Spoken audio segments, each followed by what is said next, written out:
Testing. A bomb's been planted on our ammo supply!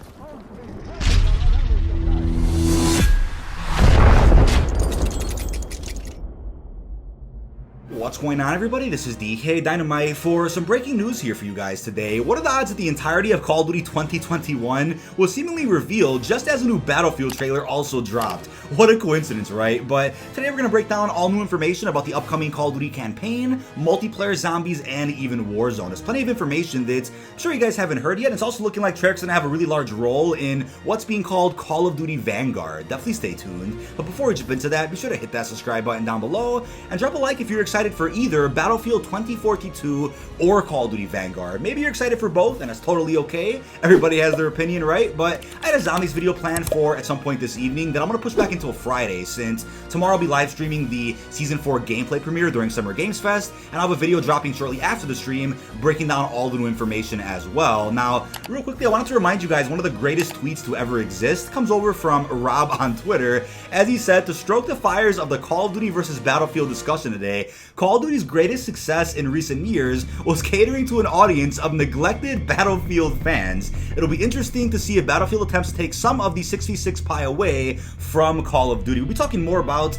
this cringe comparison later on in the video, but I love this tweet because it actually is true. Modern Warfare, at least to me, right away from the get-go during the beta, really looked like it was catering to Battlefield Rainbow Six style of gameplay, which didn't really feel like Call of Duty to me. And it might be the reason why it just wasn't my cup of tea throughout the entirety of that game's life cycle. And it may be the reason why we see a lot more quote-unquote campy in Call of Duty these days. Modern Warfare seemed to really encourage that, so I'm curious how the release of the new Battlefield is going to impact how multiplayer feels in the next Call of Duty and other games going forward. Real quick tweet I wanted to go over though, so let me know your thoughts on that one down below in the comments. But we then have an exclusive report from VGC News, who's been very reliable over the past couple of months in terms of new Call of Duty information. They're claiming that Call of Duty is skipping E3 this year as Warzone prepares to shift to World War II with a brand new Pacific map. That lines up with the latest rumors that a reveal event called X2 in the Files will feature a Panzer Zug, also known as an armored train, during the Second World War, that'll pop up in Verdansk, which has also been seen in the World War II campaign from 2017. So that's been a rumor for quite some time, which also claims the event will take place during Season 4. I would say it'll probably be very late in Season 4, but they might even push it back to Season 5. Who actually knows? But Activision probably saw the reveal numbers from the Black Ops Cold War event last summer and said, you know what, it makes more sense to reveal the new Call of Duty in Warzone versus a single panel over at E3. I respect that, don't get me wrong. At least they're making an appearance at Summer Games Fest to talk about Season 4 for Black Ops Cold War and Warzone. Andy, who works at VGC, then followed up by saying, for the COD fans, I know World War II doesn't sound particularly sexy on paper, but personally, I found everything I've heard about the Pacific map very exciting. Activision is going all in on Warzone. I don't expect its player base to be disappointed. So we'll talk more about Warzone later in the video. I have timestamps also linked down below in the description in case you guys are interested. But the game is also on track to launch on all platforms. Yes, that includes PS4, Xbox One, Xbox Series S and X, PS5, and of course the PC. And my guess is that Treyarch's title in 2023 will be the first Call of Duty to ditch PS4 and Xbox One. I think Activision will take advantage of the sales from all platforms for at least the next 2 years. Maybe a bit longer, right? It's unknown at this point, but the game is also apparently just called Call of Duty Vanguard, not World War II Vanguard like it previously was a couple of months back. And that makes sense, right? We always have placeholder names for certain Call of Duty games that are used for many months, especially when they're in the alpha stages of building the game. So I think they didn't want to go down the same route as Call of Duty Black Ops Cold War, which is a bit of a mouthful. So they said, you know what, let's condense that a bit and just call it Call of Duty Vanguard.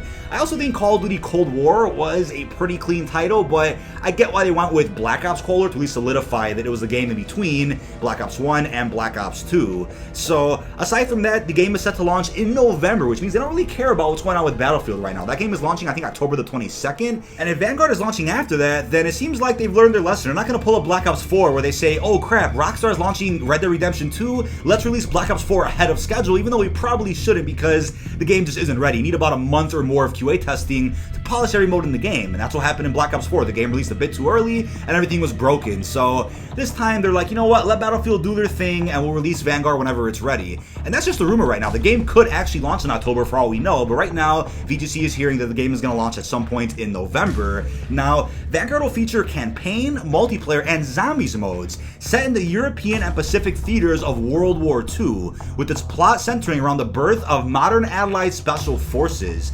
pretty interesting. Definitely still unclear if this is a sequel to World War II from 2017, or if this is tied into Black Ops Cold War or Modern Warfare at all. We'll talk more about that crossover later in this video as well, but it's worth bringing up the rumor about the 1950s and the Korean War. We heard about that, I want to say a good 6+ months ago, that apparently this new Call of Duty game from Sledgehammer is going to actually take place at some point in the 50s, dealing with both the Vietnam and Korean Wars, but it'll have flashbacks to World War II. That was a rumor that was going around quite a bit a couple of months ago and could still bear some weight. There could be a mission or two in this Vanguard title which may feature a main protagonist in the present, and the present for that character could be the 50s. Maybe the character served in World War II and then serves later in the Korean and Vietnam Wars, and he kind of tells some flashbacks about what he experienced from the Second World War. That could always be a possibility, but that's not the case. We might be looking at a World War II-centric Call of Duty once again. They can still cover a lot of grounds that the first World War II game didn't cover at all back in 2017.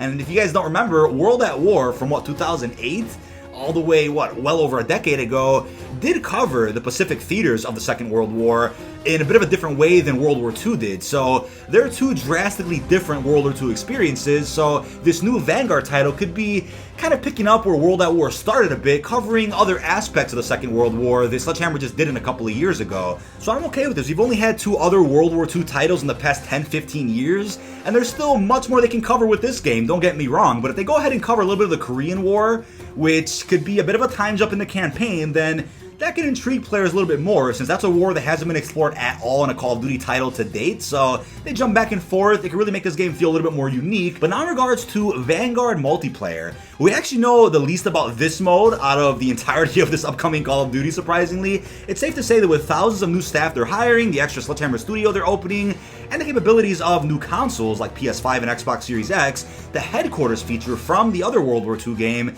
may make a return, but the infamous leaker Victor on Twitter has returned to share that doors are coming back in this multiplayer, but with a twist. They'll be destructible like in Rainbow Six, which was also in the Modern Warfare campaign, but Infinity Ward chose not to include that in Modern Warfare multiplayer because of stability issues. I find that ironic because you could blow up all the doors you want over in Blackout, but for some reason couldn't in Modern Warfare 2019. So I don't have an issue blowing up a door to reveal some cool dudes camping in a corner, and that's better than barging into a room and then dying from an unexpected claymore, so this could work, right? Let's wait until a reveal trailer before judging how the multiplayer is going to be, but I think there was a lot they did right with World War II multiplayer, so just expanding on that with new capabilities and new hardware is going to make this a whole lot better. Sledgehammer is a bigger studio than ever. I think at this time, about 2 years ago, they weren't in good shape working on Call of Duty 2020, right? When they were in charge of that over with Raven, Treyarch had to step in and stop covering Black Ops 4 halfway through that game cycle to then help Raven finish what is now Black Ops Cold War. And I think Sledgehammer now more than ever is fully capable of coming out with a full-fledged Call of Duty game with a jam-packed multiplayer that builds upon what they beautifully created a couple of years ago. And the mode War from World War II multiplayer also seems like something Activision might look more into with this upcoming Vanguard title, kind of like the fire team of Vanguard. You know, just kind of a semi-open world, different experience that multiplayer hasn't seen before. And War was a step in the right direction of seeing something very unique like that. And I think Fire Team is another great step, and I think War can be brought back maybe as a bit of a Warzone experience of sorts, which we'll also talk about in a couple of minutes. Now, we surprisingly got another tweet from Victor over on Twitter confirming that Treyarch is indeed providing a helping hand on Vanguard Zombies, but to what extent, right? This was rumored a while back by other leakers in the community, but will it just be a couple of Treyarch developers assisting in a few areas that Sledgehammer needs for Vanguard Zombies? Kind of similar to Infinite Warfare, where Treyarch did help out a little bit in that game's campaign and zombies, but not to an extent where it was a co-developed experience by Treyarch and Infinity Ward. It was just a bit of assistance where assistance was needed. So how will this be for Sledgehammer's upcoming Call of Duty, right? Will this be a full-fledged collaboration that also ties into the Dark Ether story?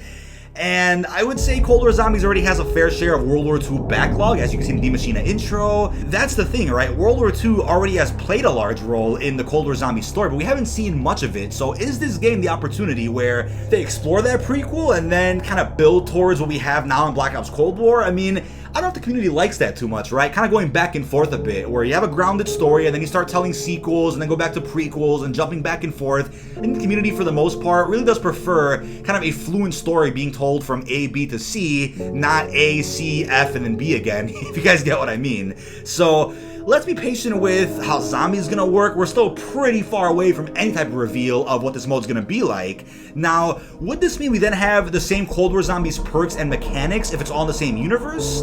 I mean, that's also possible, but I think seeing any type of Treyarch influence on this game will definitely keep up the momentum for people in the community who are already turned off by this unrevealed World War II experience. Now, if, and this is a big if that's in fact true, right, the Treyarch's gonna help Sledgehammer out with their zombies, that probably means a Cold War Year 2 isn't going to happen. But if Treyarch only helps out Sledgehammer in a very slight way with their upcoming Vanguard zombies, then wouldn't be surprised to see some small updates in Cold War during a Year 2, whether it's a couple of small modes into multiplayer, new weapons in zombies, I mean, maybe a region in Outbreak every now and again. I think it's also worth mentioning that with the success of Outbreak, it looks like that is the future for zombies, this semi-open world experience that'll be taken a lot farther in Treyarch's next game. I'm sure they'll make an experience one day only on current gen platforms, excluding PS4 and Xbox One, that doesn't have warping, right? But then this big open world type mode that so much bigger than the Outbreak we have right now. More main quests, more side Easter eggs. Now, will it be like Warzone though, where other developers in the Call of Duty franchise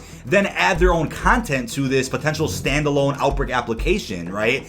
Could other developers be integrating their game's weapons, their game's maps, I mean, their game's regions into this Outbreak app, or will it remain a Treyarch exclusive mode that only Treyarch updates over the next 5-10 years? I mean, a lot of questions with that one, but would not be surprised whatsoever to see Sledgehammer come out with their own semi-open world Vanguard Zombies Outbreak, since round-based experiences seem like something of the past going forward. Maybe we're going to see a couple of those in Vanguard, but I definitely think they're going to try to adopt some Outbreak mechanics into whatever zombies experience they have planned. Now, what we know the most about, according to VGC, is actually dealing with Warzone. So usually around this time during a Call of Duty reveal, we get a bit of info about campaign, a hair about multiplayer, maybe a thing or two about zombies, but times are changing, ladies and gentlemen. We know more about Warzone than the actual campaign of World War II Vanguard. So, as they reported, Sledgehammer has had far more time than Treyarch to work on a full-fledged Warzone integration with a significant amount of content to be expected at launch, apparently, not deeper into that game's life cycle like what we saw with Black Ops Cold War. So,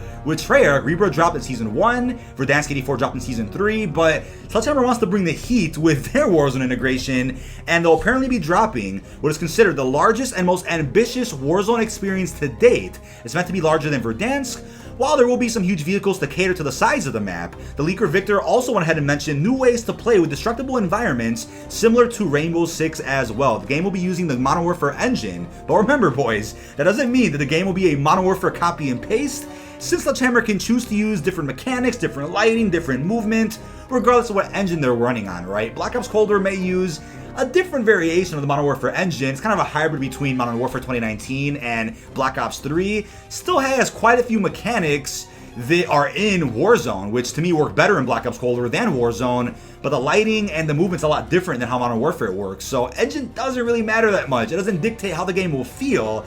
But it's up to Sledgehammer to make the game feel the way they want to. I think a lot of people out there just don't know what a game engine really means, according to Twitter, right? And it's showing. I think a lot of people out there have misinterpreted the definition of that word 100%. Now, leaker Call of Duty Hope has mentioned a 5-year plan for Warzone, meaning that Activision is putting in 110% effort into the Battle Royale above all else, and they will ensure that they keep it as relevant as possible while the Battle Royale genre continues to prevail across the entire gaming industry. The only chance I see of seeing the Ural Mountains map drop at all isn't even for Warzone, but for Fireteam Elimination over in Black Ops Cold War. People out there were like, oh, nail in the coffin, it's not happening in Warzone, and I'm like, wait a second, it may have been planned for Warzone at some point to replace Verdansk, but once that changed and they came out with Verdansk 84, immediately what I was thinking was, alright, that map wasn't even complete to begin with during the alpha stages of Black Ops Cold War. Maps like Duga, Mines, Chemical Labs weren't nearly complete. I know Zoo and Weather Station were, which are dropping very soon, but since they've seemingly finished essentially all of the Ural Mountains as time has gone by,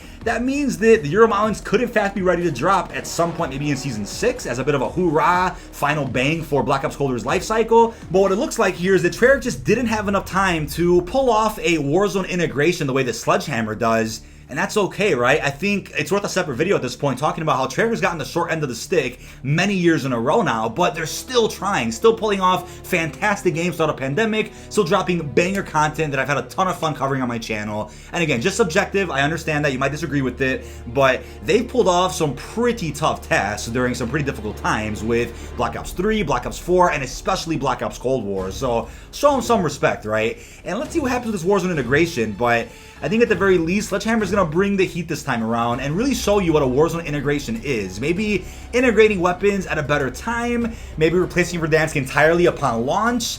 But if we go to a World War II setting for all of Warzone, which may actually get rid of the Modern Warfare weapons, maybe keep the Black Ops ones, then what happens to Rebirth, right? My theory right now is that when Vanguard launches, we see this new Pacific Warzone experience. They get rid of Rebirth, but then maybe after Season 1 or Season 2, they may bring us a reskin of Rebirth in the World War II era, or another small-scaled Warzone map like Rebirth. Takes place in a different location, though, so it may be the end of Verdansk Rebirth as we know it once Vanguard does drop. Keep that in mind, but I also want to go into something very important about Call of Duty Vanguard, which is that it has the potential to fill in a gap between World at War and Black Ops 1, because right now, the canon that we know of as of this moment is World at War, Black Ops 1, Black Ops Cold War, and then Modern Warfare 2019. It's still unclear what happens after that. Is there a Modern Warfare sequel in 2022 that takes place during Black Ops 2? It's ironic, we talked about this a bit in yesterday's video, so I'll have that video linked down below in the description.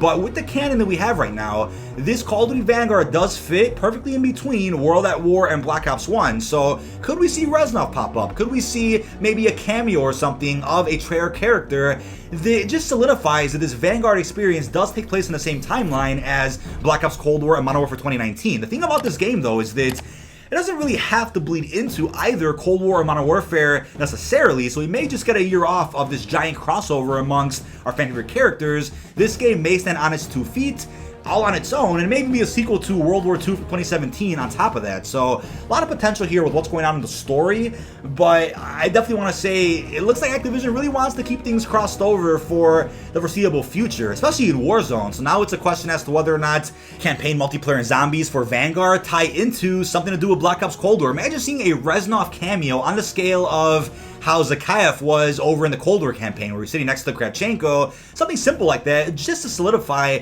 how the timeline works. I mean, I'd be happy to see that, and I think at the end of the day, if they can make everything work in the same timeline from at least, and again, at the very least, World at War, Black Ops 1, Cold War, this Vanguard game and Modern Warfare sequel in 2022, if they can make all of that work seemingly and still maybe even tie that into Black Ops 2 as we know it, then I'm game for it. But Activision has to do a little bit better with kind of clearing up the air, maybe dropping an official timeline or explaining in a blog post exactly what is canon and what isn't. Now, last and definitely not least, Battlefield 6 was revealed to be Battlefield 2042. The leaks were correct. Remind me though how a $70 multiplayer-only Battlefield is supposed to quote-unquote compete against a new Call of Duty that'll have campaign, multiplayer, zombies, and the massive Warzone integration. It's like I said on Twitter, right? It's a great day to be a certified gamer with a good gaming chair, but this COD versus Battlefield shit is as silly as the console war, right? Play what you want, where you want, and move on with your day. I think some people enjoy drama or arguing.